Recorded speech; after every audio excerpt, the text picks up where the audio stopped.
Hello, welcome.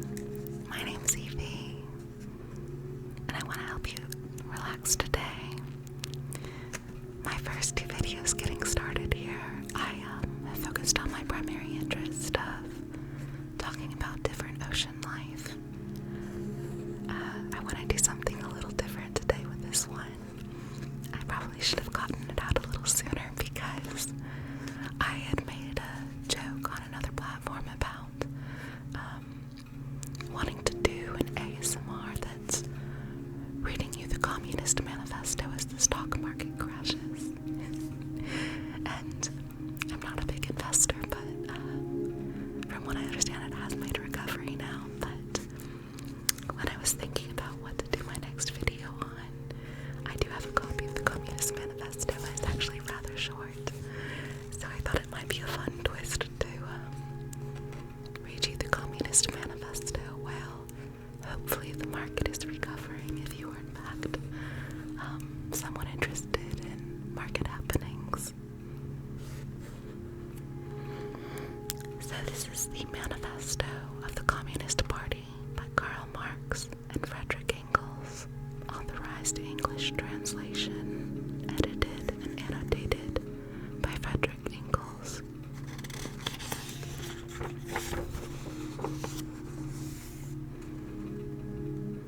We're going to start with the preface by Frederick Engels. The Manifesto was published as the platform of the Communist League, a workmen's association, first exclusively German, later on international, and under the political conditions of the continent before 1848, unavoidably a secret society.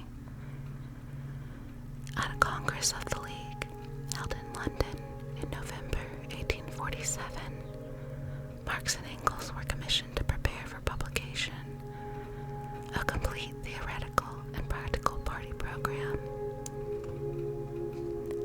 Drawn up in German in January 1848, the manuscript was sent to the printer in London a few weeks before the French Revolution of February 24th. A French translation was brought out in Paris shortly before the insurrection of June 1848. The first English translation, by Miss Helen Macfarlane, appeared in George Julian Harney's Red Republican, London, 1850. A Danish and a Polish edition had also been published.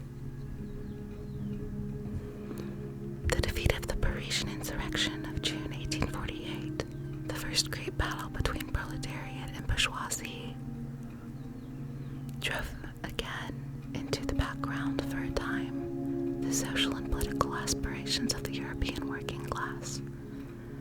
Thenceforth, the struggle for supremacy was again, as it had been before the Revolution of February, solely between different sections of the propertied class. The working class was reduced to a fight for political elbow room into the position of extreme wing of the middle-class radicals. Wherever independent proletarian movements continued to show signs of life, they were ruthlessly hunted down. Thus, the Prussian police hunted out the Central Board of the Communist League, then located in Cologne.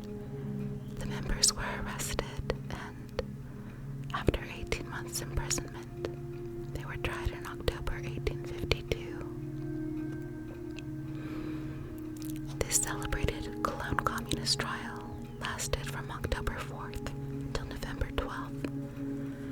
7 of the prisoners were sentenced to terms of imprisonment in a fortress, varying from 3 to 6 years.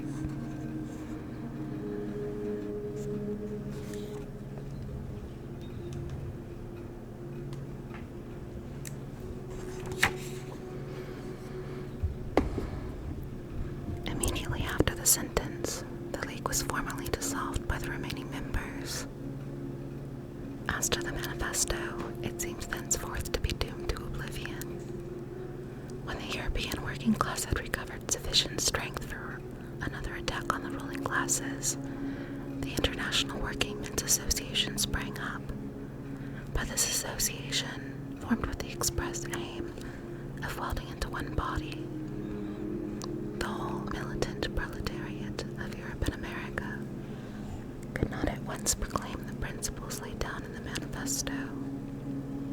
The International was bound to have a program broad enough to be acceptable to the English trade unions, to the followers of Proudhon in France, Belgium, Italy, and Spain, and to the Lassalleans in Germany.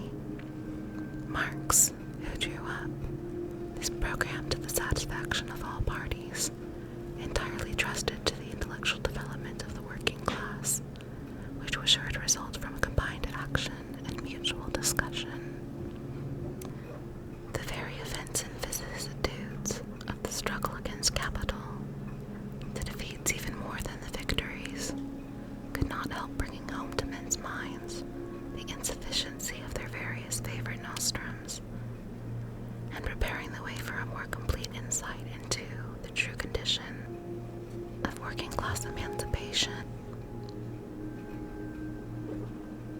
And Marx was right.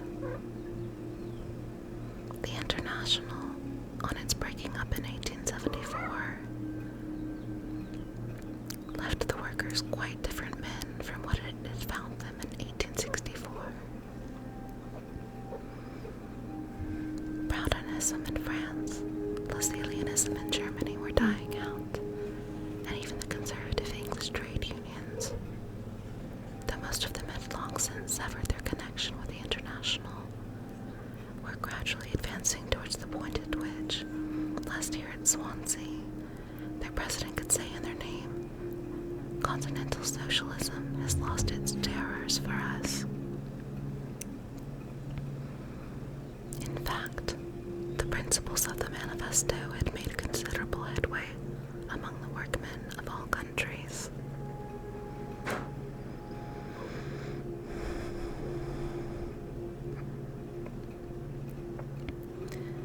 The Manifesto itself thus came to the front again. Since 1850, the German text had been reprinted several times in Switzerland, England, and America. In 1872, it was translated into English in New York, where the translation was published in Woodhull and Clapham's Weekly. From this English version, a French one was made in Les Socialistes of New York. Probably Les Socialistes. Since then, at least 2 more English translations, more or less mutilated, have been brought out in America, and one of them has been reprinted in England. The first Russian translation, made by Bakhtin, was published at Arzen's colloquial office in Geneva about 1863.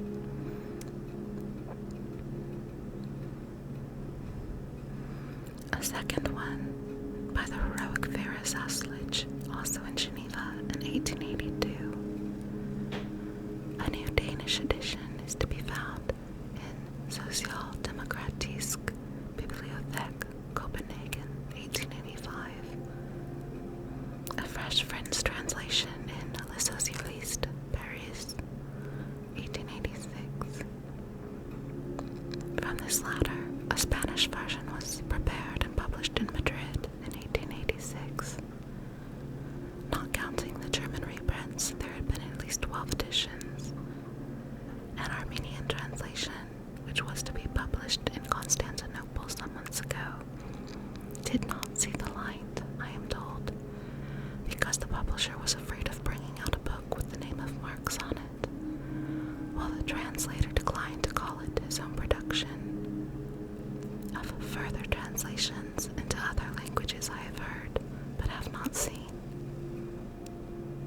Thus, the history of the Manifesto reflects, to a great extent, the history of the modern working class movement. At present, it is undoubtedly the most widespread, the most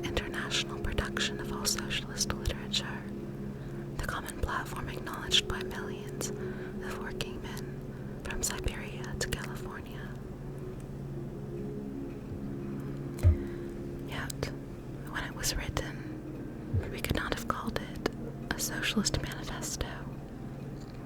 By socialists in 1847 were understood, on the one hand, the adherents of the various utopian systems, Owenites in England, Fourierists in France, both of them already reduced to the position of mere sects and gradually dying out. On the other hand, the most multifarious social quacks who, by all manners of tinkering, profess to redress, without any danger to capital and profit, all sorts of social grievances. In both cases, men outside the working class movement, and looking rather to the educated classes for support.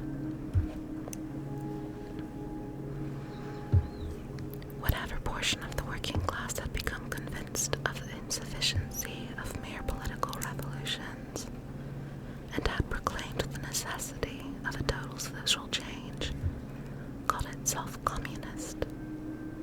It was a crude, rough-hewn, purely instinctive sort of communism.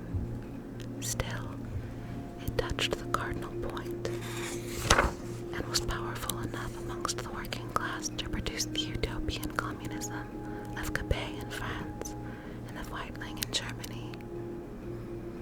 Thus, in 1847, socialism was a middle-class movement, communism a working-class movement. Socialism was, on the continent at least, respectable. Communism was the very opposite. And as our notion from the very beginning was that the emancipation of the working class must be the act of the working class itself, there could be no doubt as to which of the two names we must take. Moreover, we have ever since been far from repudiating it.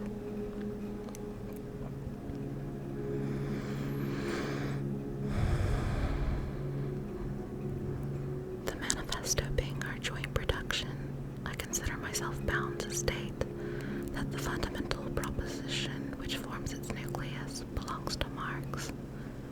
That proposition is that in every historical epoch, the prevailing mode of economic production and exchange, and the social organization necessarily following from it, from the basis upon which is built up, and from which alone can be explained the political and intellectual history of that epoch, that consequently the whole history of mankind, since the dissolution of primitive tribal society holding land in common ownership, has been a history of class struggles, contests between exploiting and exploited, ruling and oppressed classes.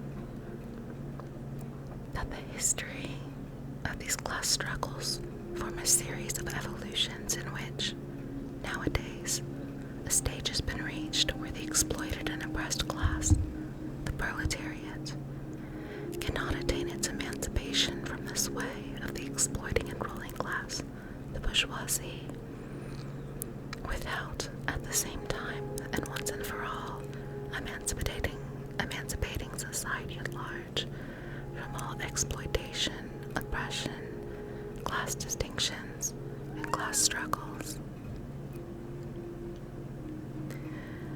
This proposition, which, in my opinion, is destined to do for history what Darwin's theory has done for biology, we, both of us, have been gradually approaching for some years before 1845. How far I had independently progressed towards it is best shown by my condition of the working class in England. But when I again met Marx at Brussels in spring 1845, he had it already worked out and put it before me in terms almost as clear as those in which I have stated it here.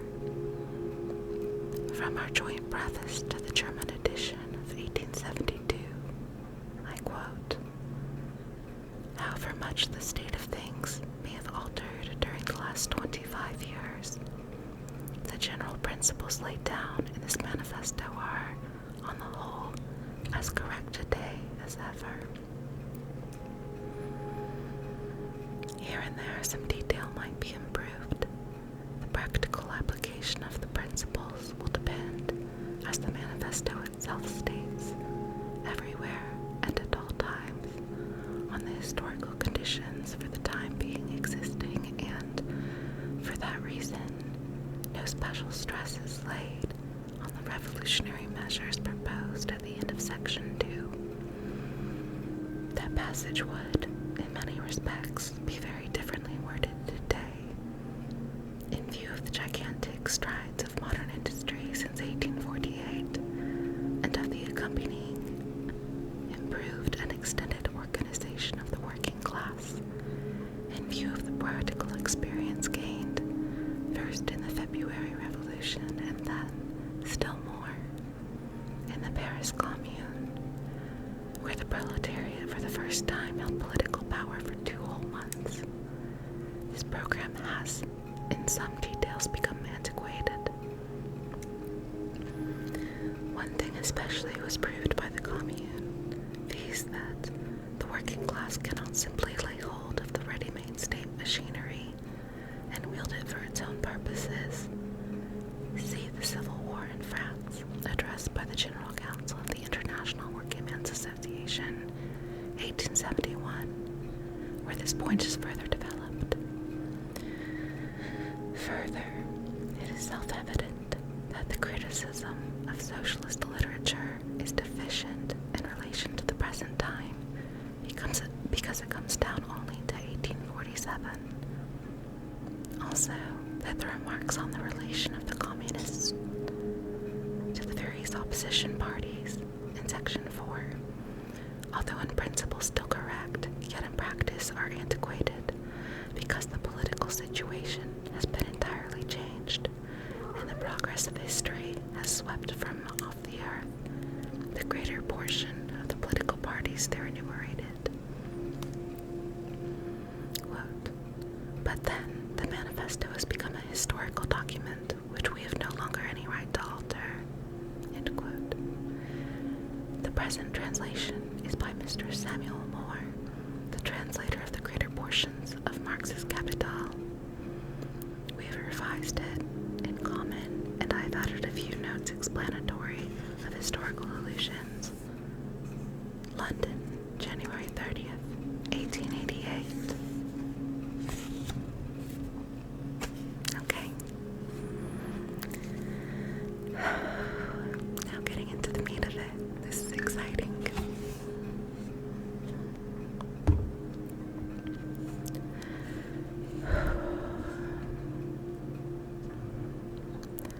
Manifesto of the Communist Party by Karl Marx and Friedrich Engels. A specter is haunting Europe, the specter of communism.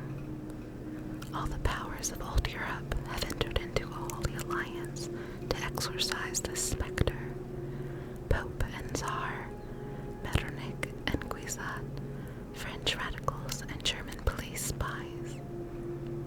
Where is the party in opposition that has not been decreed as communistic by its opponents in power? Where the opposition that has not hurled back the branding reproach of communism against the more advanced opposition parties, as well as against its reactionary adversaries? Two things result from this fact. One, communism is already acknowledged by all European powers to be itself a power. 2, it is high time that communists should openly, in the face of the whole world, publish their views, their aims, their tendencies, and meet this nursery tale of the specter of communism with a manifesto of the party itself. To this end, communists of various nationalities have assembled in London and sketched the following manifesto, to be published in the English, French, German, Italian, Flemish, and Danish languages. Can you hear the birds outside? 1. Bourgeois and proletarians. The history of all hitherto existing society is the history of class struggles.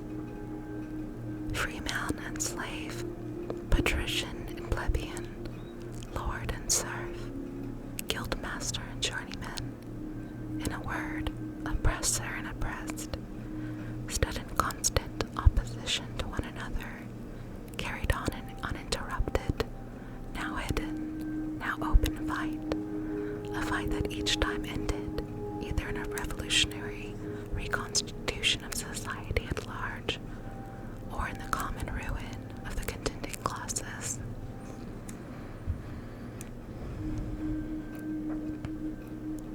In the earlier epochs of history, we find almost everywhere a complicated arrangement of society into various orders, a manifold gradation of social rank. In ancient Rome, we have patricians, knights, plebeians, slaves. In the Middle Ages, feudal lords, vassals, guildmasters, journeymen, apprentices, serfs. In almost all of these classes, again, subordinate gradations. The modern bourgeois society that has sprouted from the ruins of feudal society has not done away with class antagonisms. It has but established new classes, new conditions of oppression, new forms of struggle in place of the old ones. Our epic, the epic of the bourgeois, possesses, however, this distinctive feature. It has simplified the class antagonisms.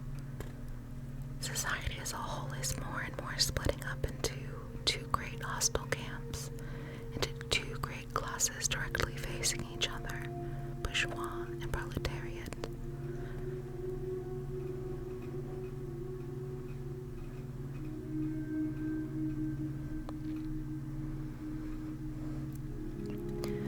From the serfs of the Middle Ages spring the chartered burghers of the earliest towns. From these burgesses, the first elements of the bourgeois were developed. The discovery of America, the rounding of the Cape, opened up fresh ground for the rising bourgeoisie.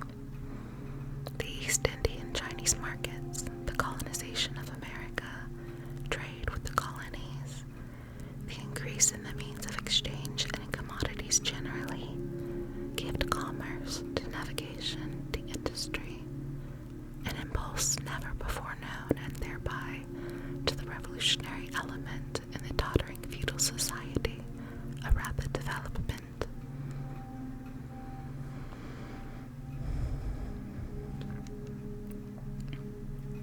The feudal system of industry, in which industrial production was monopolized by closed guilds, now no longer sufficed for the growing wants of the new markets. The manufacturing system took its place. The guild masters were pushed aside by the manufacturing middle class. Division of labor between the different corporate guilds vanished in the face of division of labor in each single workshop. Meantime, the markets kept ever growing, the demand ever rising. Even manufacture no longer sufficed. Thereupon, steam and machinery revolutionized industrial production. The place of manufacture was taken by the giant modern industry, the place of the industrial middle class by industrial millionaires, the leaders of whole industrial armies, the modern bourgeois.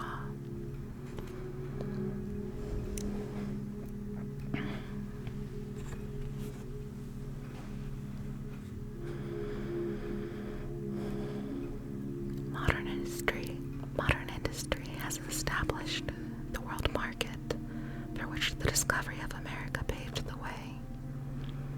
This market has given an immense development to commerce, to navigation, to communication by land.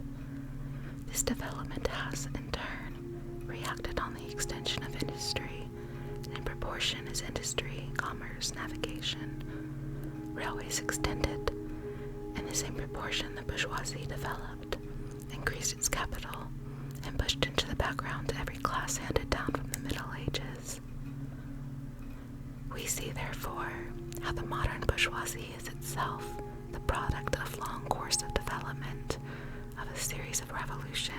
modes of production and of exchange.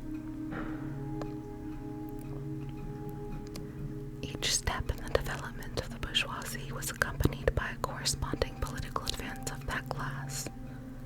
An oppressed class under the sway of the feudal nobility, it became an armed and self-governing association in the medieval commune, here independent urban republic, as in Italy and Germany. There, taxable third estate of the monarchy, as in France.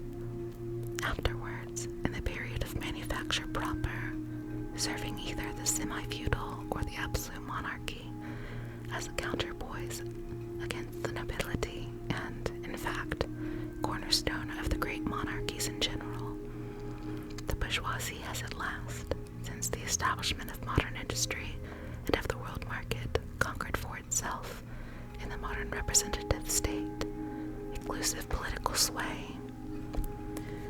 The executive of the modern state is but a committee for managing the common affairs of the whole bourgeoisie. The bourgeoisie has played a most revolutionary role in history. The bourgeoisie, wherever it has got the upper hand, has put an end to all feudal, patriarchal, idyllic relations. It has pitilessly torn asunder the motley feudal ties that bound man to his natural superiors, and has left no other bond between man and man than naked self-interest, than callous cash payment.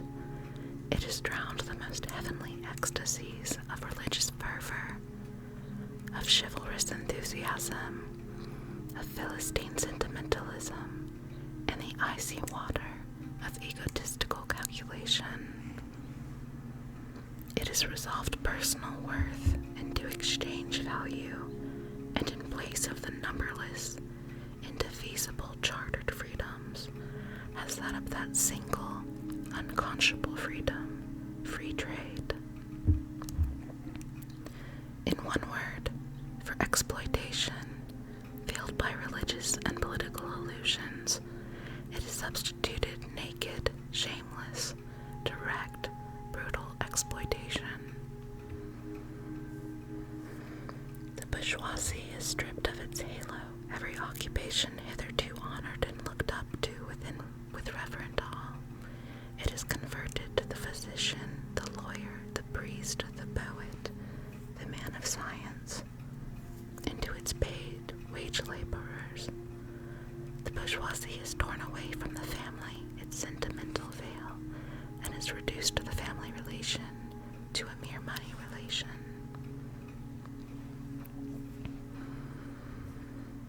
The bourgeoisie has disclosed how it came to pass that the brutal display of vigor in the Middle Ages, which reactionaries so much admire, found its fitting complement in the most slothful indolence.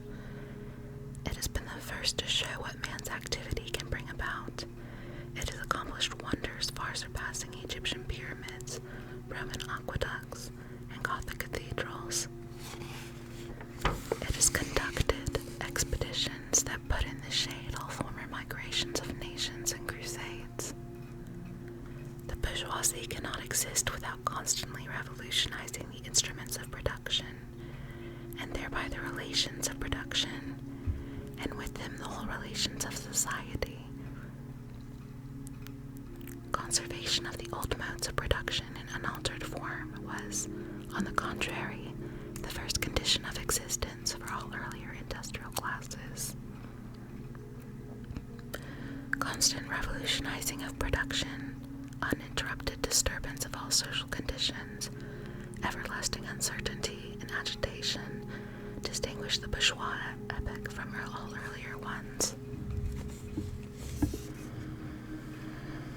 All fixed, fast frozen relations, with their train of ancient and venerable prejudices and opinions, are swept away. All new formed ones become antiquated before they can ossify. All that is solid melts into air. All that is holy is profaned, and man is at last compelled to face with sober senses his real conditions of life and his relations with his kind.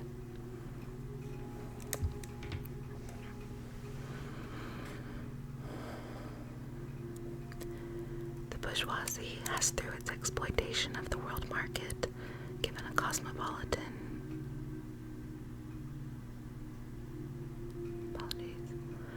the need of a constantly expanding market for its products chases the bourgeoisie over the whole surface of the globe. It must nestle everywhere, settle everywhere, establish connections everywhere. The bourgeoisie has, through its exploitation of the world market, given a cosmopolitan character to production and consumption in every country. To the great chagrin of reactionaries, it is drawn from under the feet of industry the national ground on which it stood. All old established national industries have been destroyed or are daily being destroyed. They are dislodged by new industries, whose introduction becomes a life and death question for all civilized nations, by industries that no longer work up indigenous raw material, but raw material drawn from the remotest zones, industries whose products are consumed not only at home, but in every quarter of the globe. In place of the old wants, satisfied by the production of the country, we find new wants, requiring for their satisfaction the products of distant lands and climes. In place of the old local and national seclusion and self-sufficiency, we have intercourse in every direction, universal interdependence of nations, and as in material, so also in intellectual production. The intellectual creations of individual nations become common property. National one-sidedness and narrow-mindedness become more and more impossible, and from the numerous national and local literatures there arises a world literature. The bourgeoisie, by the rapid improvement of all instruments of production, by the immensely facilitated means of communication, draws all nations, even the most barbarian, into civilization. The cheap prices of its commodities are the heavy artillery with which it batters down all Chinese walls, with which it forces the barbarians' intensely obstinate hatred of foreigners to capitulate. It compels all nations, on pain of extinction, to adopt the bourgeois mode of production. It compels them to introduce what it calls civilization into their midst, i.e., to become bourgeois themselves. In a word, it creates a world after its own image.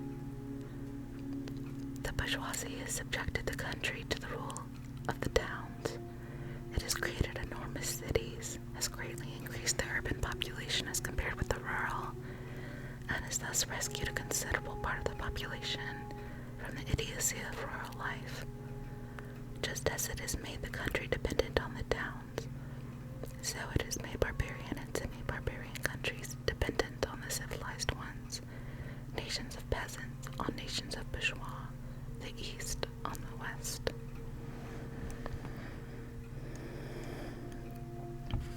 More and more, the bourgeoisie keeps doing away with the scattered state of the population, of the means of production, and of property. It is an agglomerated population, centralized means of production, and has concentrated property in a few hands. The necessary consequence of this was political centralization, independent, or but loosely connected provinces, with separate interests, laws, governments, and systems of taxation, became lumped together into one nation, with one government, one code of laws, one national class interest, one frontier, and one customs tariff.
crises.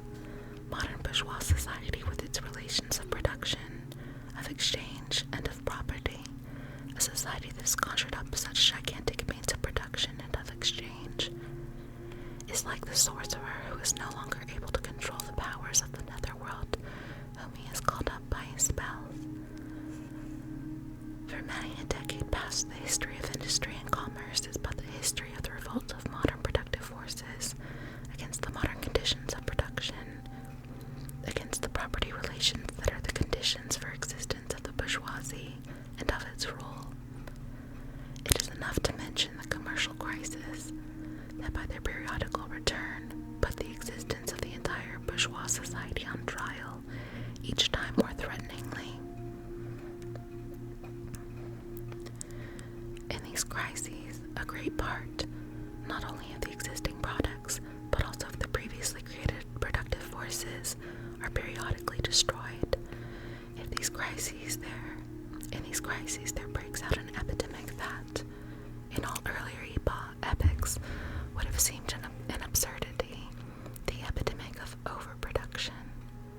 Society suddenly finds itself put back into a state of momentary barbarism. It appears as if a famine, a universal war of devastation, had cut off the supply of every means of subsistence. Industry and commerce seem to be destroyed. And why? Because there is too much civilization, too much means of subsistence, too much industry, too much commerce. The productive forces at the disposal of society no longer tend to further the development of the conditions of bourgeois property. On the contrary, they have become too powerful for these conditions by which they are fettered, and no sooner do they overcome these fetters than they bring disorder into the whole of bourgeois society, endanger the existence of bourgeois property. The conditions of bourgeois society are too narrow to comprise the wealth created by them.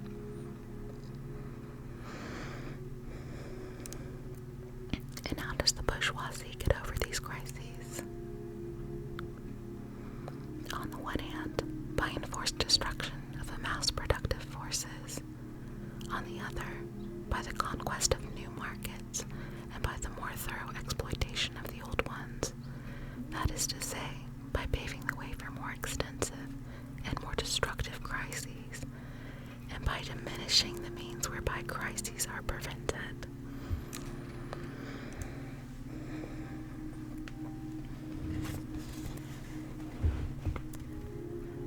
The weapons with which the bourgeoisie felled feudalism to the ground are now turned against the bourgeoisie itself. But not only has the bourgeoisie forged the weapons that bring death to itself, it has also called into existence the men who are to wield those weapons, the modern working class, the proletarians. In proportion as the bourgeoisie, i.e. capital, is developed, in the same proportion as the proletariat, the modern working class, developed.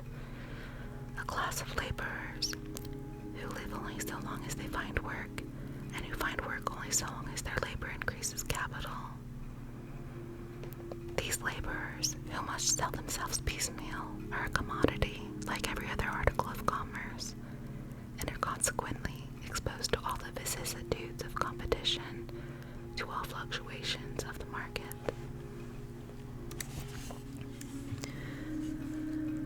Owing to the extensive use of machinery and to the division of labor, the work of the proletarians has lost all individual character and, consequently, all charm for the workman. He becomes an appendage of the machine, and it is only the most simple, most monotonous, and most easily acquired knack that is required of him.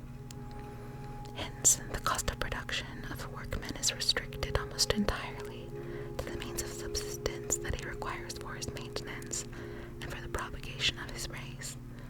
But the price of a commodity, and therefore also of labor, is equal to its cost of production. In proportion, therefore, as the repulsiveness of the work increases, the wage decreases, nay more, in proportion as the use of machinery and division of labor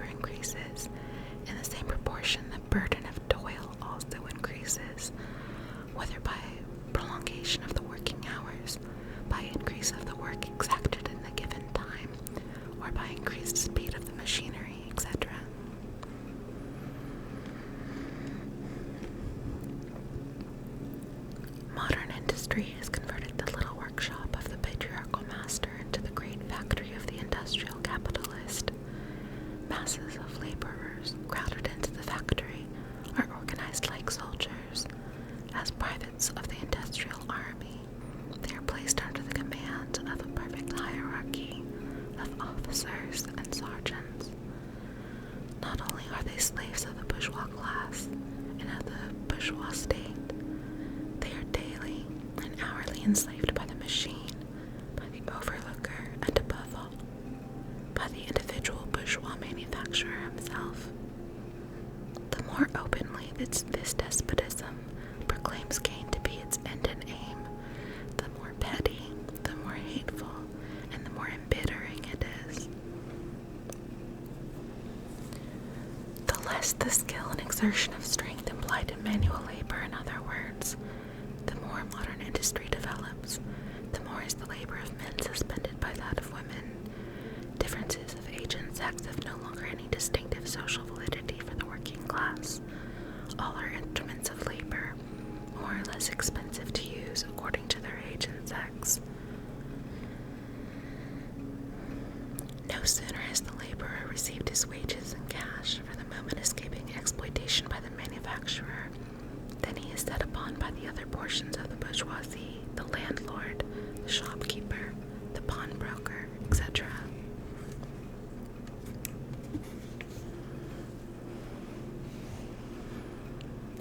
The lower strata of the middle class, the small tradespeople, shopkeepers, and retired tradesmen generally, the handicraftsmen and peasants, all these sink gradually into the proletariat, partly because their diminutive capital does not suffice for the scale on which modern industry is carried on, and is swamped into the competition with the large capitalists, partly because their specialized skill is rendered worthless by new methods of production. Thus the proletariat is recruited from all classes of the population.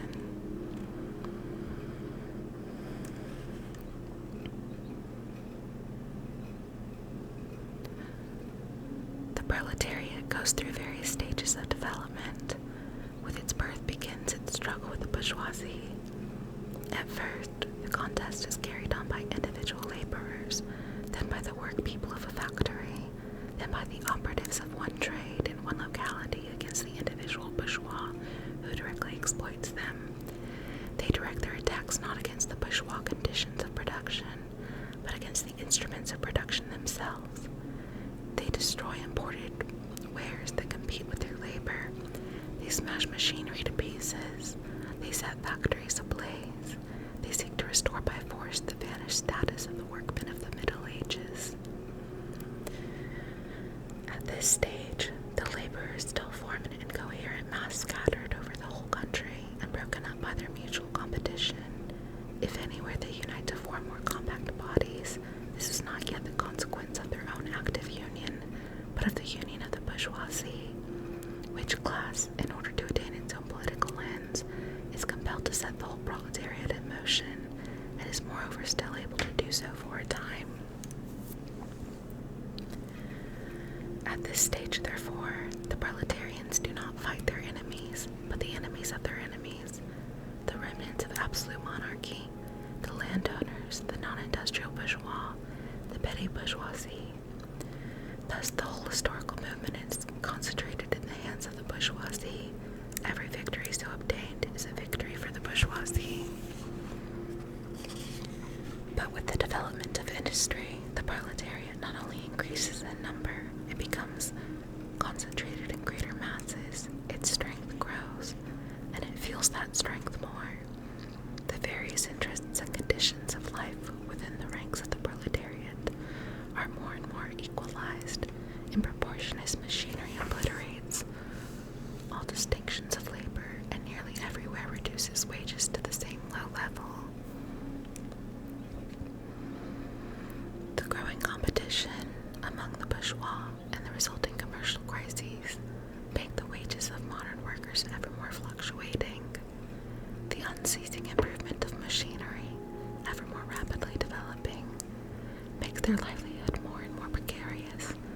The collisions between individual workmen and individual bourgeois take more and more the character of collisions between two classes. Thereupon, the workers begin to form combinations, trade unions, against the bourgeoisie,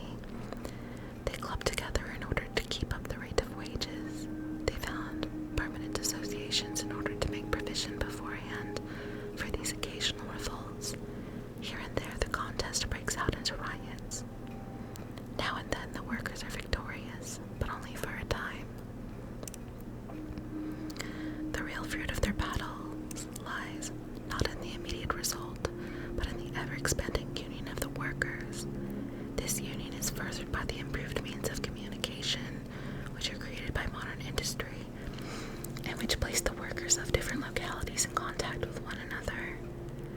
It was just this contact that was needed to centralize the numerous local struggles, all of the same character, into one national struggle between classes. But every class struggle is a political struggle, and that union, to attain which the burghers of the Middle Ages, with their miserable highways, required centuries, the modern proletarians, thanks to railways, achieve in a few years.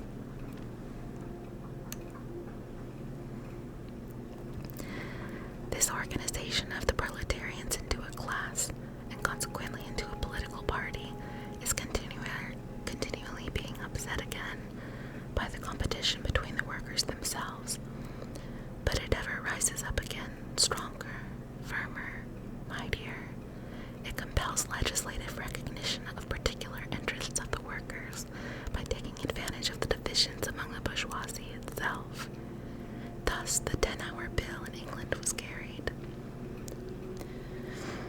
Altogether, collisions between the classes of the old society further the course of development of the proletariat in many ways.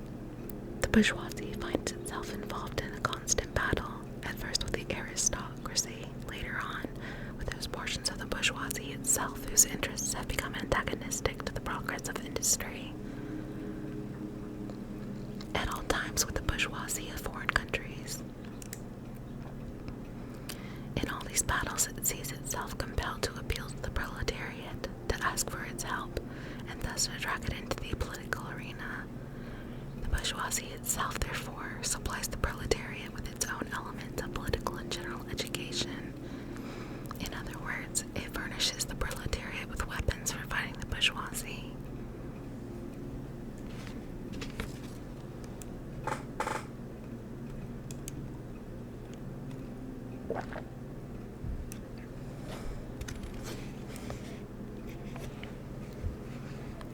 Further, as we've already seen, entire sections of the ruling classes are, by the advance of industry, precipitated into the proletariat, or are at least threatened in their conditions of existence.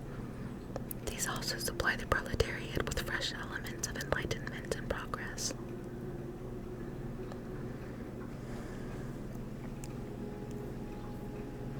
Finally, in times when the class struggle nears the decisive hour, the process of dissolution going on within the ruling class, in fact within the whole range of old society, assumes such a violent, glaring character, that a small section of the ruling class cuts itself adrift and joins the revolutionary class, the class that holds the future in its hands. Just as, therefore, at an earlier period, a section of the nobility went over to the bourgeoisie, so now a portion of the bourgeoisie goes over to the proletariat. And in particular, a portion of the bourgeois ideologists who have raised themselves to the level of comprehending theoretically the historical movement as a whole.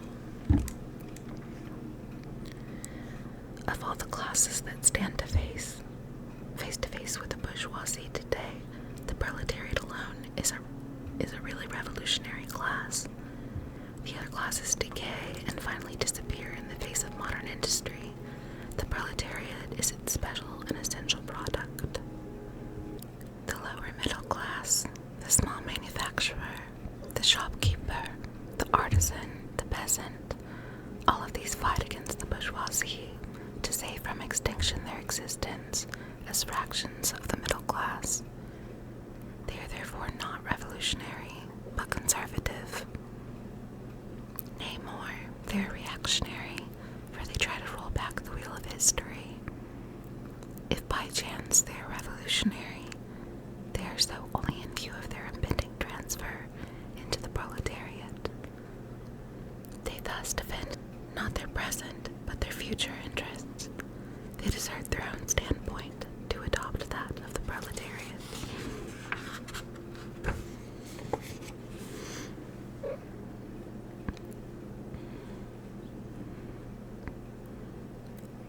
The dangerous class of social scum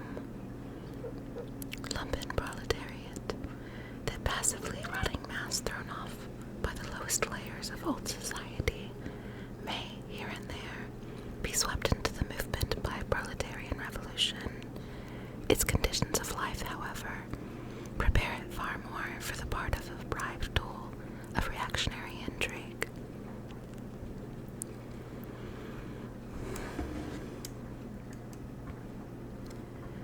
The social conditions of the old society no longer exist for the proletariat.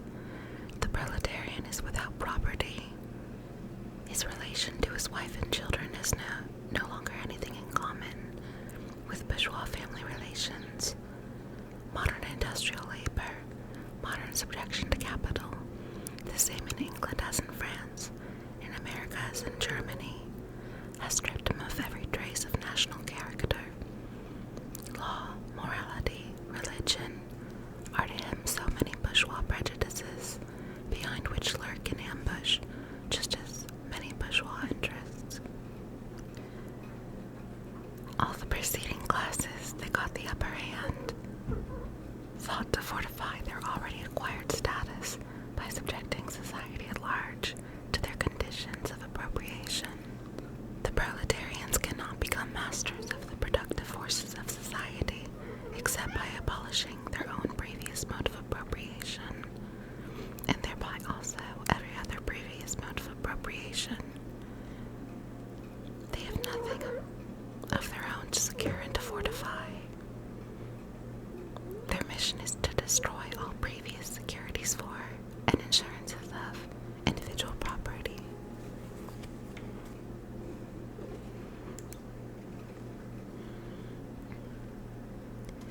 All previous historical movements were movements of minorities or in the interest of minorities. The proletarian movement is the self-conscious, independent movement of the immense majority in the interest of the immense majority.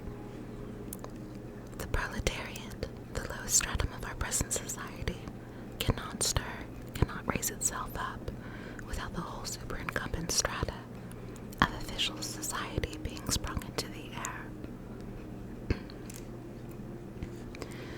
Though not in substance, yet in form, the struggle of the proletariat with the bourgeoisie is at first a national struggle.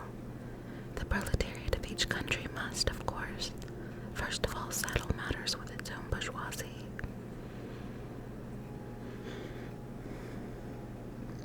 In depicting the most general phases of the development of the proletariat, we traced the more or less failed civil war raging within existing society, up to the point where that war breaks out into open revolution, and where the violent overthrow of the bourgeoisie lays the foundation for the sway of the proletariat.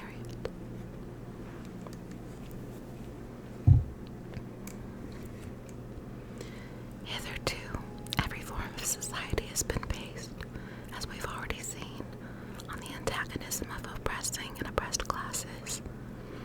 But in order to oppress a class, certain conditions must be assured to it under which it can at least continue its slavish existence.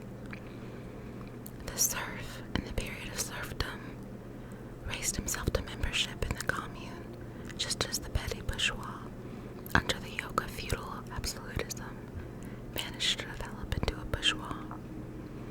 The modern laborer, on the contrary, instead of rising with the progress of industry, sinks deeper and deeper below the conditions of existence to his own class.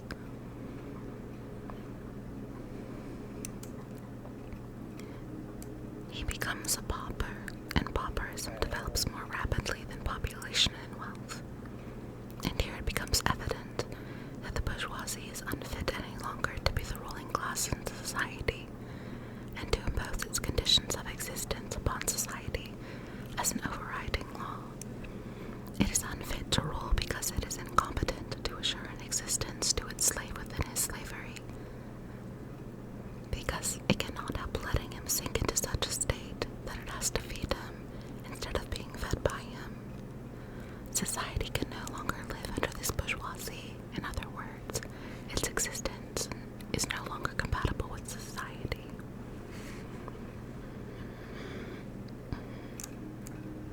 The essential condition for the existence and sway of the bourgeois class is the formation and augmentation of capital.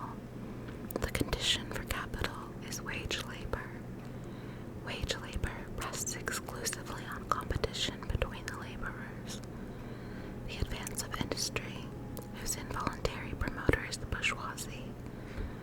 faces the isolation of the laborers due to competition by the revolutionary combination due to association. The development of modern industry, therefore, cuts from under its feet the very foundation on which the bourgeoisie produces and appropriates products. What the bourgeoisie therefore produces, above all, are its own grave diggers. Its fall and the victory of the proletariat are equally inevitable.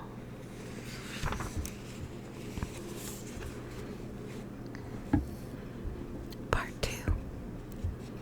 Proletarians and communists. In what relation do the communists stand to the proletarians as a whole? The communists do not form a separate party opposed to other working class parties. They have no interest separate and apart from those of the proletariat as a whole. They do not set up any sectarian principles of their own by which to shape and mold the proletarian movement. The communists are distinguished from the other working class parties by this only. 1. In the national struggles of the proletarians of different countries, they point out and bring to the front of the common interests of the entire proletariat, independently of all nationality. 2. In the various stages of development which the struggle of the working class against the bourgeoisie has to pass through, they always and everywhere represent the interests of the movement as a whole.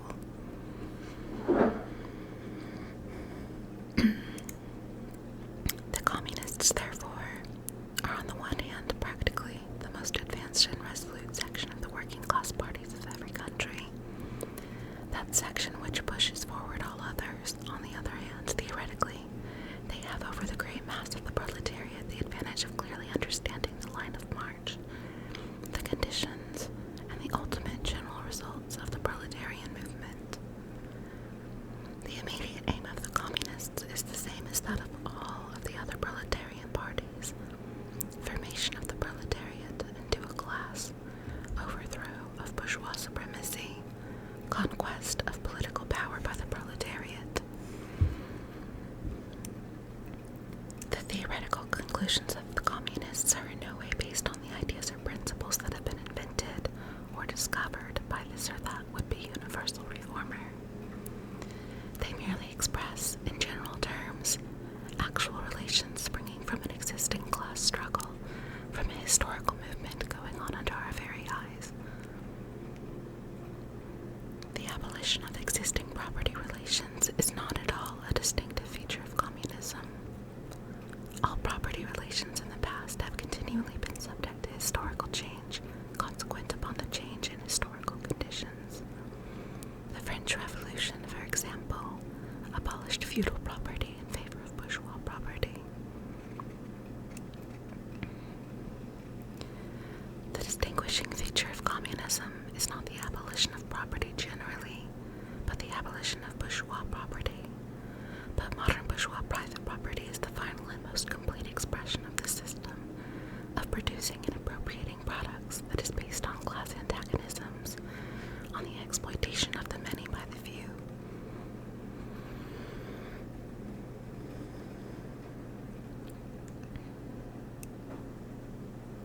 In this sense, the theory of the communists may be summed up in the single sentence: abolition of private property.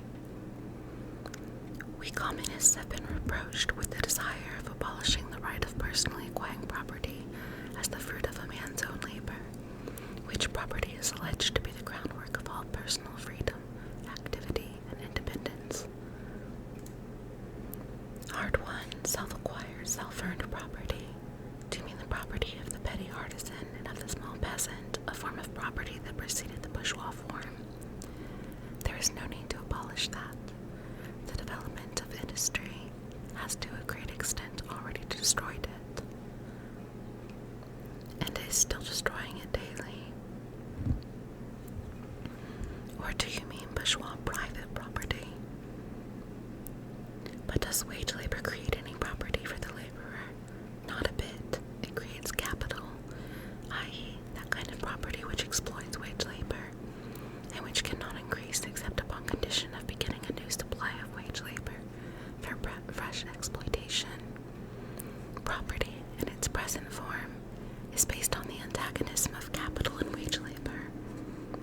us examine both sides of this antagonism. To be a capitalist is to have not only a purely personal, but a social status in production. Capital is a collective product, and only by the united action of many members, nay, in the last resort, only by the united action of all members of society, can it be set in motion. Capital is therefore not a personal, it is a social power. When therefore capital is converted into common property, into the property of all members of society, personal property is not thereby transformed into social property. It is only the social character of the property that is changed. It loses its class character. Let us now take wage labor.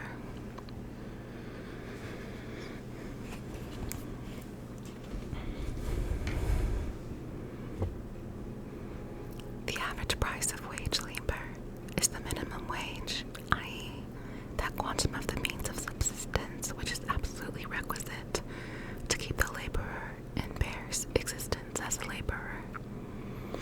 What therefore the wage laborer appropriates by means of his labor merely suffices to prolong and reproduce a bare existence. We by no means intend to abolish this personal appropriation of the products of labor, an appropriation that is made for the maintenance and reproduction of human life, and that leaves no surplus wherewith to command the labor of others. All that we want to do away with is the miserable character of this appropriation, under which the laborer lives merely to increase capital, and is allowed to live only in so far as the interest of the ruling class requires it. In bourgeois society, living labor is but a means to increase accumulated labor. In communist society, accumulated labor is but a means to widen, to enrich, to promote the existence of the laborer. In bourgeois society, therefore, the past dominates the present. In communist society, the present dominates the past. In bourgeois society, capital is independent and has individuality, while the living person is dependent and has no individuality. And the abolition of this state of things is called by the bourgeois abolition of individuality and freedom, and rightly so. The abolition of bourgeois individuality, bourgeois independence, and bourgeois freedom is undoubtedly aimed at. By freedom is meant, under the present bourgeois conditions of production, free trade, free selling and buying. But if selling and buying disappears, free selling and buying disappears also. This talk about free selling and buying, and all of the other brave words of our bourgeoisie about freedom in general, have a meaning, if any, only in contrast with restricted selling and buying with the fettered traders of the Middle Ages, but have no meaning when opposed to the communist abolition of buying and selling, of the bourgeois conditions of production, and of the bourgeoisie itself. You are horrified at our intending to do away with private property, but in your existing society, private property is already done away with for 9/10 of the population. Its existence for the few is solely due to its non-existence in the hands of those 9/10. You reproach us, therefore, with intending to do away with a form of property, the necessary condition for whose existence is the non-existence of any property for the immense majority of society. In a word, you reproach us with intending to do away with your property. Precisely so, that is just what we intend. From the moment when labor can no longer be converted into capital, money, or rent, into a social power capable of being monopolized, i.e., from the moment when individual property can no longer be transformed into bourgeois property, into capital, from that moment, you say, individuality vanishes. You must, therefore, confess that by individual, you mean no other person than the bourgeois, than the middle-class owner of property. This person must indeed be swept out of the way and made impossible. Communism deprives no man of the power to appropriate the products of society. All that it does is deprive him of the power to subjugate the labor of others by means of such appropriation. It has been objected that upon the abolition of private property, all work will cease and universal laziness will overtake us. According to this, bourgeois society ought long ago to have gone to the dogs through sheer idleness. For those of its members who work acquire nothing, and those who acquire anything do not work. The whole of this objection is but another expression of the tautology. There can no longer be any wage labor when there is no longer any capital. All objections urged against the communist mode of producing and appropriating material products have, in the same way, been urged against the communist modes of producing and appropriating intellectual products, just as to the bourgeois, the disappearance of class property is the disappearance of production itself. So the disappearance of class culture is to him identical with the disappearance of all culture.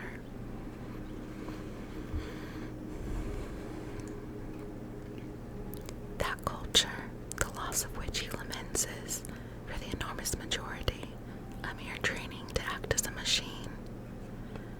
But don't rankle with us so long as you apply to our intended abolition of bourgeois property the standard of your bourgeois notions of freedom, culture, law, etc.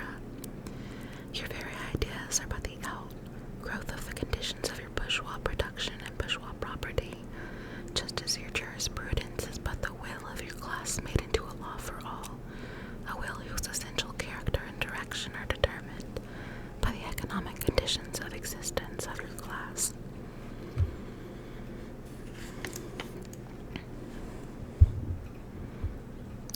The selfish misconception that induces you to transform into eternal laws of nature and of reason, this social form springing from your present mode of production and form of property, historical relations that rise and disappear in the progress of production, this misconception you share with every ruling class that has preceded you. What you see clearly in the case of ancient property, what you admit in the case of feudal property, you're of course forbidden to admit in the case of your own bourgeois form of property. Abolition of the family, even the most radical flare-up at this infamous proposal of the communists.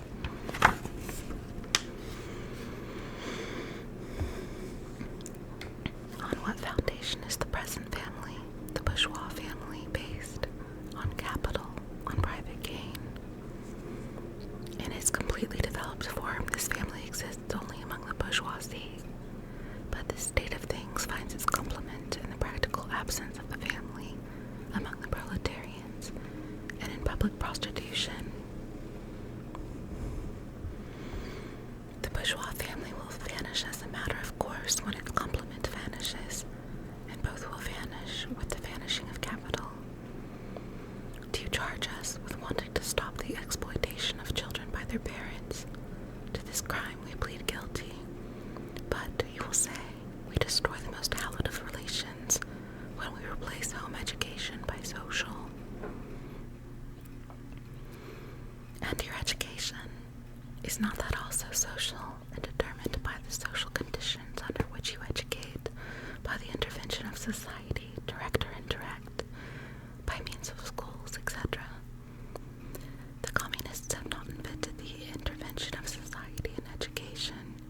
They do but seek to alter the character of that intervention and to rescue education from the influence of the ruling class. The bourgeois claptrap about family and education, about the hallowed correlation of parent and child, becomes all the more disgusting, the more, by the action of modern history, all families among the proletarians are torn asunder, and their children transformed into simple articles of commerce and instruments of labor. But you communists would introduce community of women, screams the whole bourgeoisie in chorus. The bourgeoisie bourgeois sees in his wife a mere instrument of production. He hears that the instruments of production are to be exploited in common, and naturally can come to no other conclusion than that the lot of being common to all will likewise fall to the women. He has not even a suspicion that the real point aimed at is to do away with the status of women as mere instruments of production. For the rest, nothing is more ridiculous than the virtuous indignation of our bourgeois at the community of women which, they pretend, is to be openly and officially established by the communists. The communists have no need to introduce community of women. It has existed almost from time immemorial.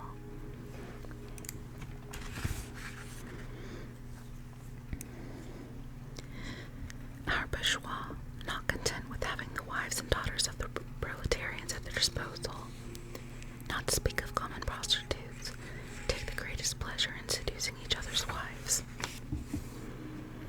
Bourgeois marriage is in reality a system of wives in common, and thus, at the most, what the communists might possibly be reproached with is that they desire to introduce, in substitution for a hypocritically concealed and openly legalized community of women. For the rest, it is self-evident that the abolition of the present systems of production must bring with it the abolition of the community of women springing from that system, i.e. of prostitution, both public and private. The communists are further reproached with desiring to abolish countries and nationality. The working men have no country. We cannot take from them what they have not got, since the proletariat must first of all acquire political supremacy, must rise to be the leading class of the nation, must constitute itself the nation. It is, so far, itself national, though not in the bourgeois sense of the word. National differences and antagonisms between peoples are vanishing gradually, from day to day, owing to the development of the bourgeoisie, to freedom of commerce, to the world market, to uniformity in the mode of production and in the conditions of life corresponding thereto. The supremacy of the proletariat will cause them to vanish still faster. United action of the leading civilized countries, at least, is one of the first conditions for the emancipation of the proletariat. In proportion as the exploitation of one individual by another is put an end to, the exploitation of one nation by another will also be put an end to. In proportion as the antagonism between classes within the nation vanishes, the hostility of one nation to another will come to an end. The charges against communism made from a religious, a philosophical, and generally from an ideological standpoint, are not deserving of serious examinations. Does it require deep intuition to comprehend that man's ideas, views, and conceptions, in one word, man's consciousness, changes with every change in the conditions of his material existence, in his social relations, and in his social life?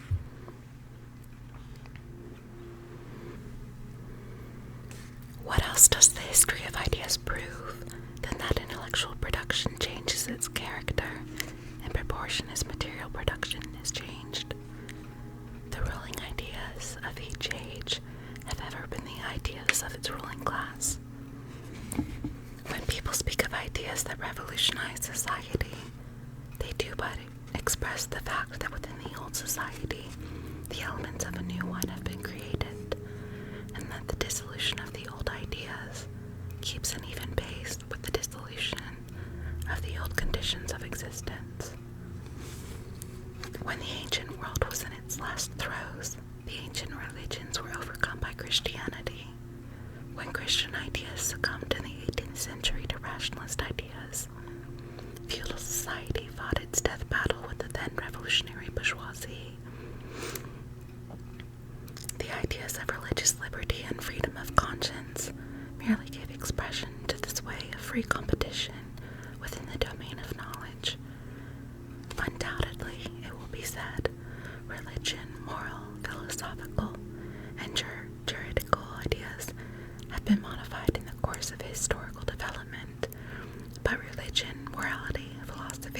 political science, and law constantly survived this change. There are, besides, eternal truths, such as freedom, justice, etc., that are common to all states of society, but communism abolishes eternal truths. It abolishes all religion and all morality, instead of constituting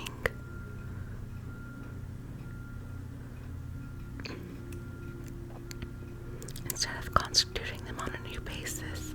It therefore acts in contradiction to all past historical experience.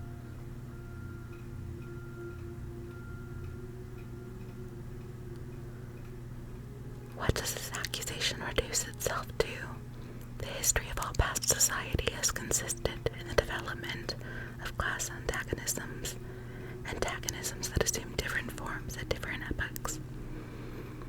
But whatever form they may have taken, one fact is common to all past ages, viz., the exploitation of one part of society by the other.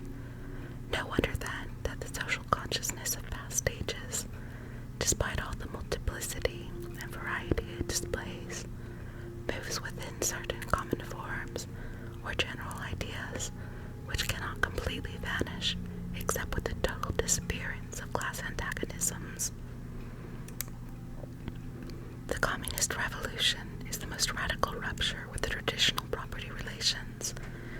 No wonder that its development involves the most radical rupture with traditional ideas. But let us have done with the bourgeois objections to communism. We have seen above that the first step in the revolution by the working class is to raise the proletariat to the position of ruling class, to establish democracy. The proletariat will use its political supremacy to wrest, by degrees, all capital from the bourgeoisie, to centralize all instruments of production in the hands of the state, i.e. of the proletariat organized as the ruling class, and to increase the total of productive forces as rapidly as possible. Of course, in the beginning, this cannot be effected except by means of despotic inroads on the rights of property and on the conditions of bourgeois production, by means of measures, therefore, which appear economically insufficient and untenable, but which, in the course of the movement, outstrip themselves, necessitate further inroads upon the old social order, and are unavoidable as a means of entirely revolutionizing the mode of production. These measures will, of course, be different in different countries. Nevertheless, in the most advanced countries, the following will be pretty generally applicable.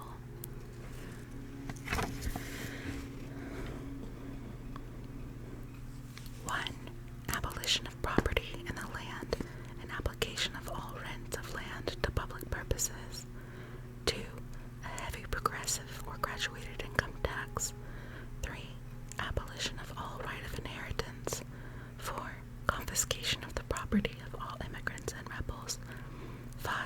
Centralization of credit in the hands of the state by means of a national bank with the state capital and an exclusive monopoly.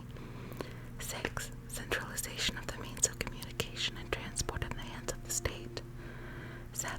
Extension of factories and instruments of production owned by the state. The bringing into cultivation of wastelands and the improvement of the soil generally in accordance with the common plan. 8. Equal obligation of all to work. Establishment of industrial armies, especially for agriculture. 9. Combination of agriculture with manufacturing industries. Gradual abolition of the distinction between town and country by a more equitable distribution of the population over the country. 10. Free education for all children in public schools. Abolition of child factory labor in its present form. Combination of education with industrial production, etc. When, in the course of development, class distinctions have disappeared, and all production has been concentrated in the hands of a vast association of the whole nation, the public power will lose its political character.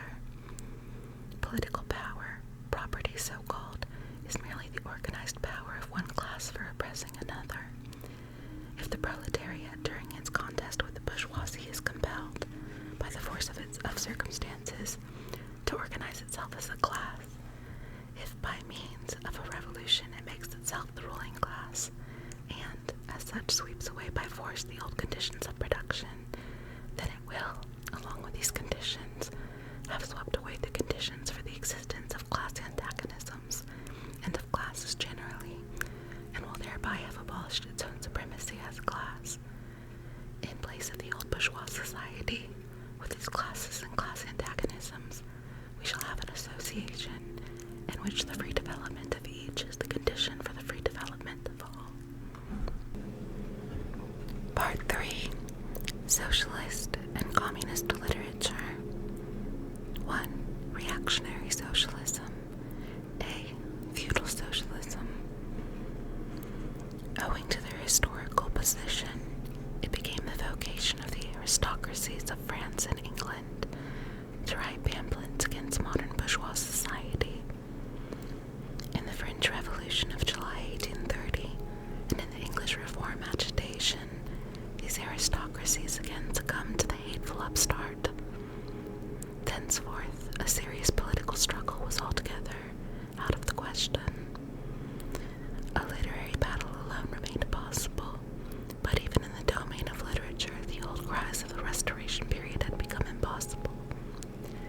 In order to arouse sympathy, the aristocracy was obliged to lose sight, apparently, of its own interests, and to formulate its indictment against the bourgeoisie in the interest of the exploited working class alone. Thus, the aristocracy took its revenge by singing lampoons against its new master, and whispering in his ears sinister prophecies of coming catastrophe.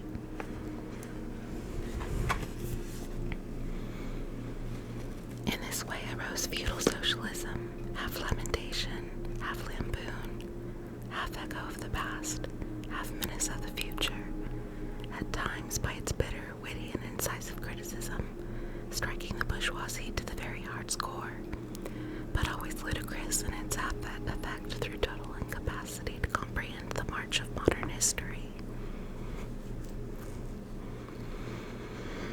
The aristocracy, in order to rally the people to them, waved the proletarian alms back in front for a banner, but the people, as often as it joined them, saw in their hindquarters the old feudal coats of arms, and deserted with loud and irreverent laughter. One section of the French legitimists and Young England exhibited this spectacle. In pointing out that their mode of exploitation was different from that of the bourgeoisie, the feudalists forget that they exploited under circumstances and conditions that were quite different and that are now antiquated. In showing that under their rule the modern proletariat never existed, they forget that the modern bourgeoisie is the necessary offspring of their own form of society. For the rest, so little do they conceal the reactionary character of their criticism, that their chief accusation against the bourgeoisie amounts to this, that under the bourgeois regime, a class is being developed, which is destined to cut up root and branch the old order of society.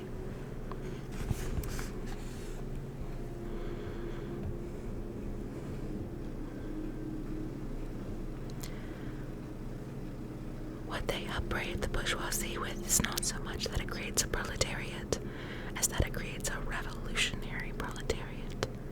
In political practice, therefore, they join in all coercive measures against the working class, and in ordinary life, despite their highfalutin phrases, they stoop to pick up the golden apples dropped from the tree of industry, and to barter truth, love, and honor for traffic in wool, beetroot sugar, and potato spirits. As the parson has ever gone hand in hand with the landlord, so is clerical socialism with feudal socialism. Nothing is easier than to give Christian asceticism a socialist tinge. Has not Christianity declaimed against private property, against marriage, against the state? Has it not preached, in the place of these, charity and poverty, celibacy and mortification of the flesh, monastic life and mother church?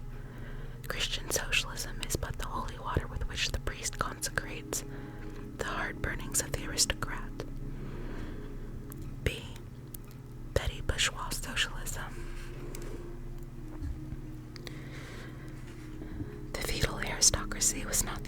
class that was ruined by the bourgeoisie, not the only class whose conditions of existence pined and perished in the atmosphere of modern bourgeois society. The medieval burgesses and the small peasant proprietors were the precursors of the modern bourgeoisie. In those countries which are but little developed, industrially and commercially, these two classes still vegetate side by side with the rising bourgeoisie. In countries where modern civilization has become fully developed, a new class of petty bourgeois has been formed, fluctuating between proletariat and bourgeoisie, and ever renewing itself as a supplementary part of bourgeois society. The individual members of this class, however, are being constantly hurled down into the proletariat by the action of competition, and as modern industry develops, they even see the moment approaching when they will completely disappear as an independent section of modern society, to be replaced in manufactures, agriculture, and commerce by overlookers, bailiffs, and shopmen.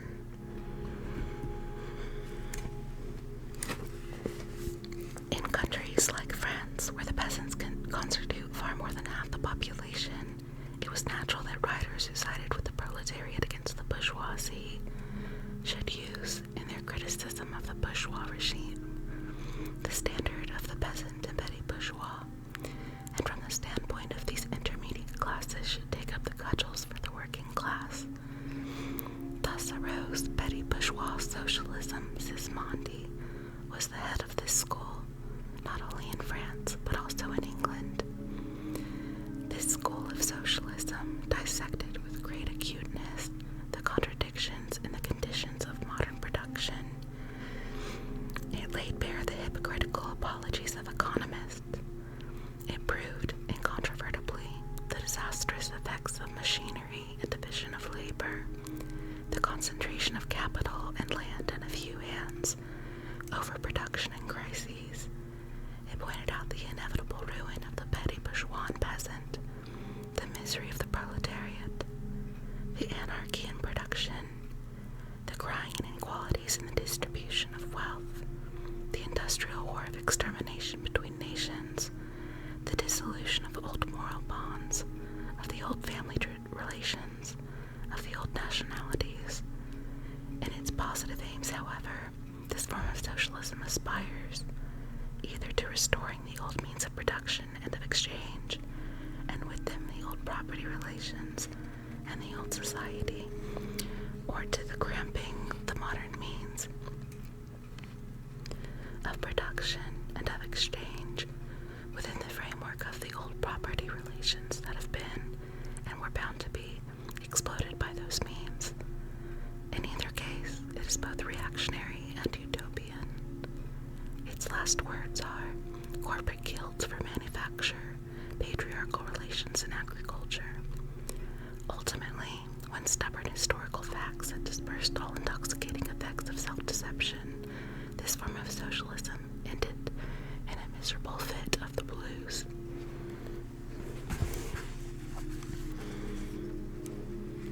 See German or true socialism. The socialist and communist literature of France, a literature that originated under the pressure of a bourgeoisie in power, and that was the expression of the struggle against this power, was introduced into Germany at a time when the bourgeoisie in that country had just begun its contest with feudal absolutism. German philosophers, would-be philosophers, and men of letters eagerly seized on this literature, only forgetting that when these writings immigrated from France into Germany, French social conditions had not immigrated along with them.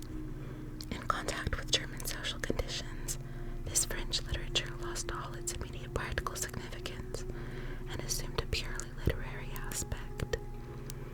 Thus, to the German philosophers of the 18th century, the demands of the First French Revolution were nothing more than the demands of practical reason in general, and the utterance of the will of the revolutionary French bourgeoisie signified in their eyes the laws of pure will, of will as it was bound to be, of true human will generally.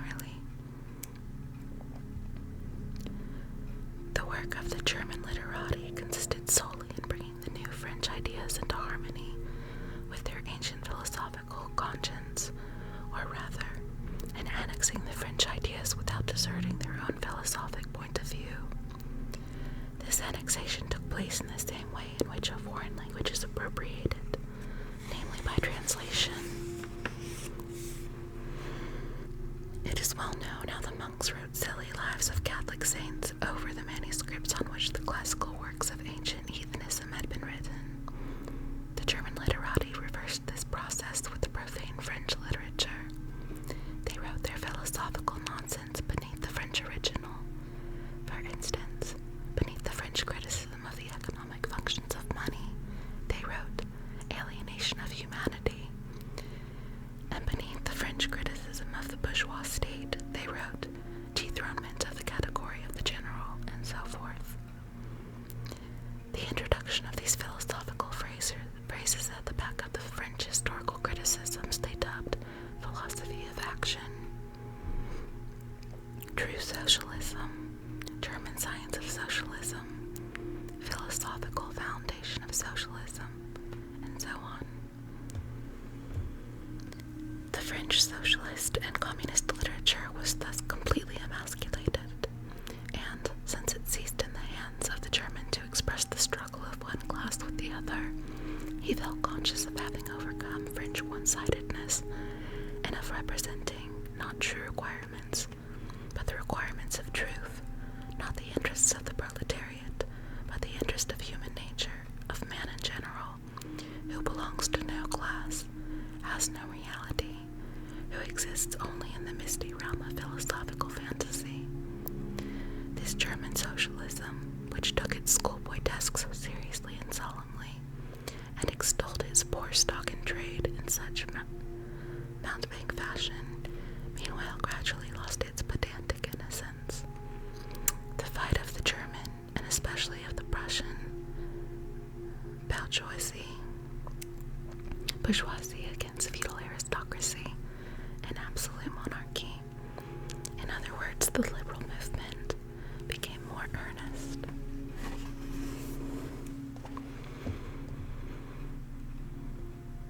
By this, the long-wished-for opportunity was offered to true socialism of confronting the political movement with the socialist demands, of hurling the traditional anathemas against liberalism, against representative government, against a bourgeois competition, bourgeois freedom of the press, bourgeois legislation, bourgeois liberty and equality, and of preaching to the masses that they had nothing to gain and everything to lose by this bourgeois movement. German socialism forgot in the nick of time that the French criticism, whose silly echo it was, presupposed the existence of modern bourgeois society with its corresponding economic conditions of existence and the political constitution adapted thereto, the very things whose attainment was the object of the pending struggle in Germany.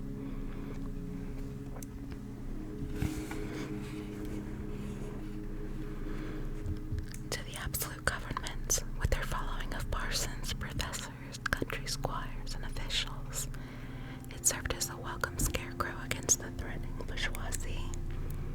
It was a sweet finish after the bitter pills of floggings and bullets with which these same governments, just at that time, dosed the risings of the German working class. While this true socialism thus served the governments as a weapon for fighting the German bourgeoisie, it, at the same time, directly represented a reactionary interest, the interest of the German Philistines. In Germany, the petty bourgeois class, a relic of the 16th century, and since then constantly cropping up again under various forms, is the real social basis of the existing state of things. To preserve this class is to preserve the existing state of things in Germany. The industrial and political supremacy of the bourgeoisie threatens it with certain destruction. On the one hand, from the concentration of capital, on the other, from the rise of a revolutionary proletariat. True socialism appeared to kill these two birds with one stone. It spread like an epidemic. The rope of speculative cobwebs, embroidered with flowers of rhetoric, steeped in the dew of sickly sentiment. This transcendental robe in which the German socialists wrapped their sorry, eternal truths, all skin and bone, organize wonderfully the sale of their goods among such a public. And on its part, German socialism recognized more and more its own calling as the bombastic representative of the petty bourgeois Philistine. It proclaimed the German nation to be the model nation and the German petty Philistine to be the typical man. To every villainous meanness of this model man it gave a hidden, higher socialistic interpretation, the exact contrary of his real character. It went to the extreme length of directly opposing the brutally destructive tendency of communism, and of proclaiming its supreme and impartial contempt of all class struggles. With very few exceptions, all the so-called socialist and communist publications that now, 1847, circulate in Germany belong to the domain of this foul and enervating literature.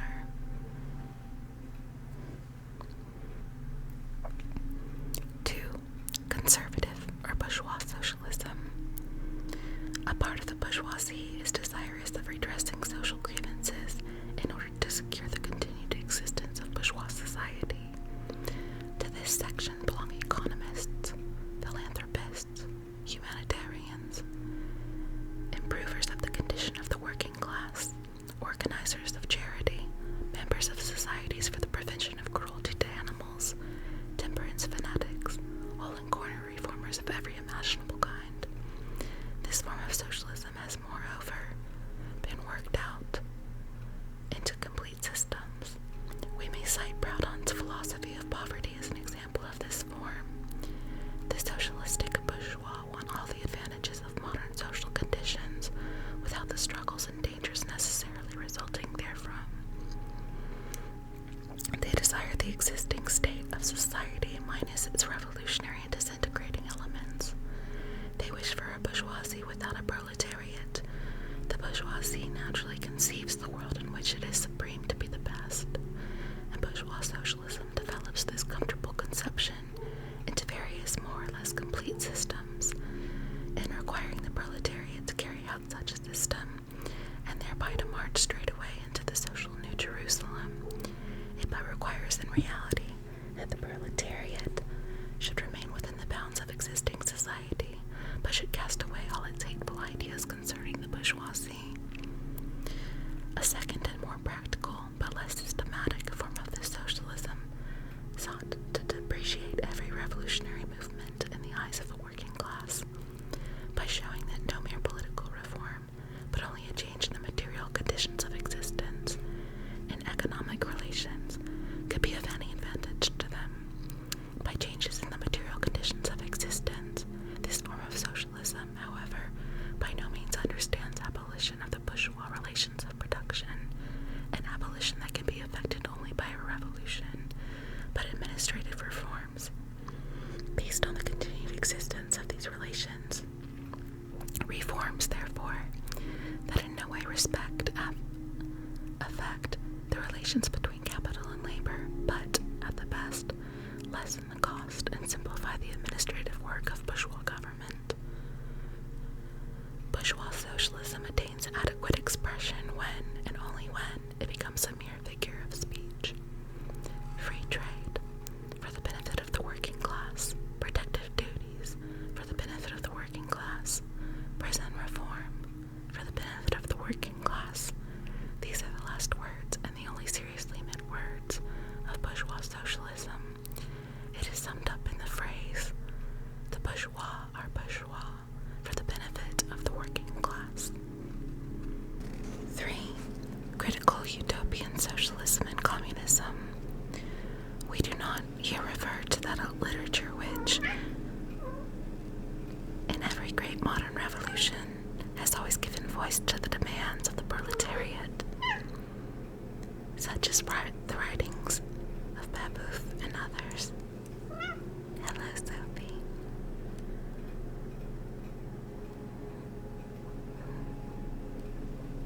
The first direct attempts of the proletariat to attain its own ends, made in times of universal excitement, when feudal society was being overthrown, necessarily failed.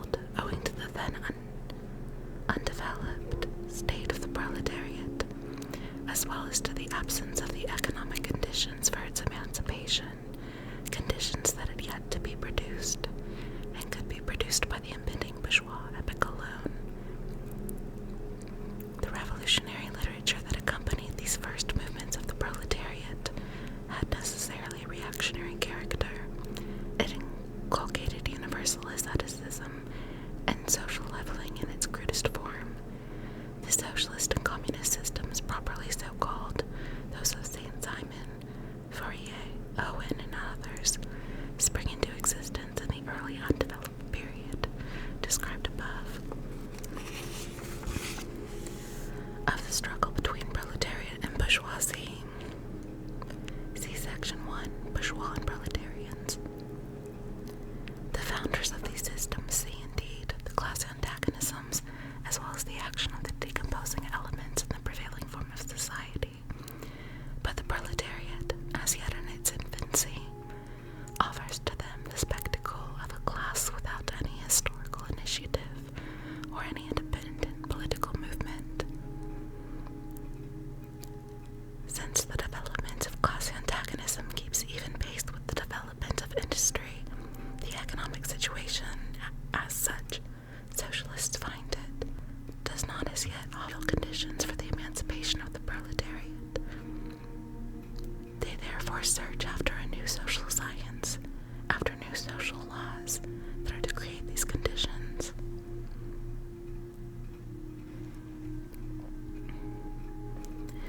Historical action is to yield to their personal inventive action, historically created conditions of emancipation, to fantastic ones, and the gradual, spontaneous class organization of the proletariat to an organization of society specially contrived by these inventors. Future history resolves itself in their eyes into the propaganda and the practical carrying out of their social plans. In the lands, they are conscious of caring chiefly for the interests of the working class as being the most suffering class. Only from the point of view of being the most suffering class does the proletariat exist for them.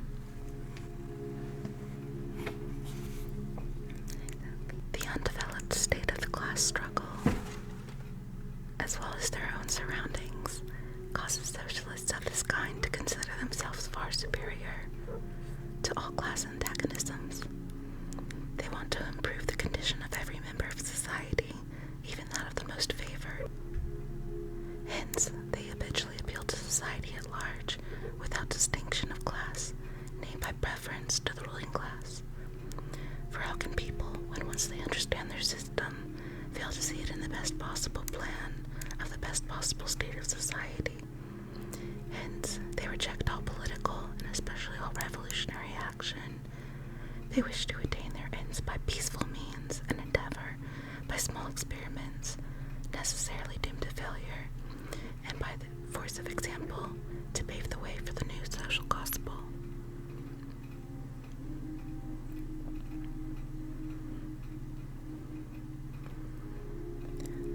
Such fantastic pictures of future society, painted at a time when the proletariat is still in a very undeveloped state, and has but a fantastic conception of its own position, correspond with the first instinctive yearnings of that class for a general reconstruction of society.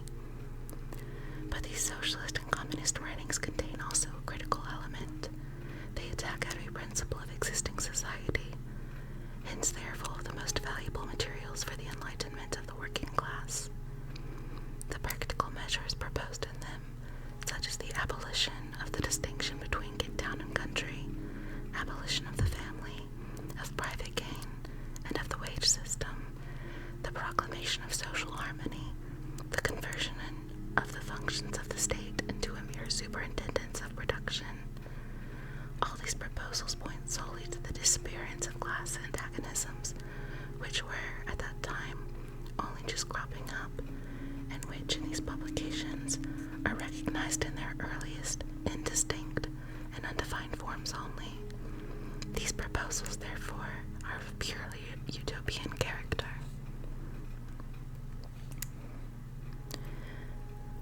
The significance of critical utopian socialism and communism bears bears an inverse relation to historical development. In proportion as the modern class struggle develops and takes definite shape, this fantastic standing apart from the contest, these fantastic attacks on it, lose all practical value and all theoretical justification.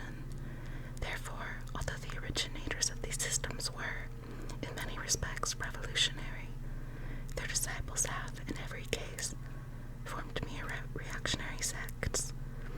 They hold fast by the original views of their masters, in opposition to the progressive historical development of the proletariat.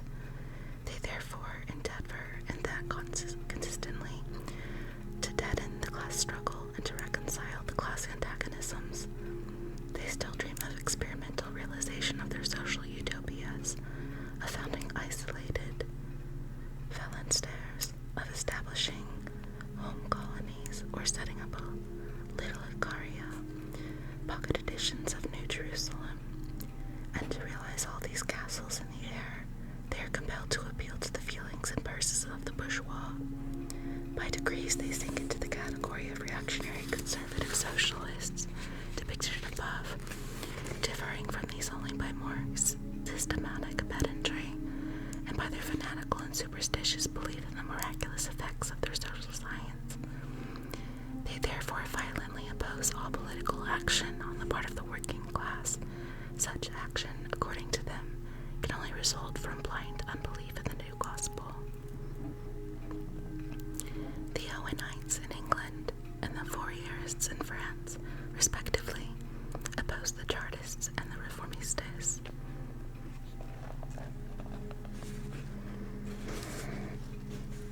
4. Position of the Communists in relation to the various existing opposition parties. Section 2 has made clear that the relations of communists to the existing working class parties, such as the Chartists in England and the agrarian reformers in America. The communists fight for the attainment of the immediate aims, for the enforcement of the momentary interests of the working class, but in the movement of the present, they also represent and take care of the future of that movement. In France, the communists ally themselves with the social democrats against the conservative and radical bourgeoisie, reserving, however, the right to take up a critical position in regard to phrases and allusions traditionally handed down from the Great Revolution. In Switzerland, they support the radicals without losing sight of the fact that this party consists of antagonistic elements, partly of democratic socialists in the French sense, partly of radical bourgeois. In Poland, they support the party that insists on an agrarian revolution as the prime condition for national emancipation, that party which fomented the insurrection of Krakow in 1846. In Germany, they fight with the bourgeoisie whenever it acts in a revolutionary way against the absolute monarchy, the feudal squirearchy, and the petty bourgeoisie. But they never cease, for a single instant, to instill into the working class the clearest possible recognition of the hostile antagonism between bourgeoisie and proletariat, in order that the German workers may straightway use, as so many weapons against the bourgeoisie, the social and political conditions that the bourgeoisie must necessarily introduce along with its supremacy, and in order that, after the fall of the reactionary classes in Germany, the fight against the bourgeoisie itself may immediately begin. The communists turn their attention chiefly to Germany, because that country is on the eve of a bourgeois revolution that is bound to be carried out under more advanced conditions of European civilization, and with a much more developed proletariat than what existed in England in the 17th, and in France in the 18th century, and because the bourgeois revolution in Germany will be but the prelude to an immediately following proletarian revolution. In short, the communists everywhere support every revolutionary movement against the existing social and political order of things. In all these movements, they bring to the front, as the leading question in each case, the property question, no matter what its degree of development at the time. Finally, they labor everywhere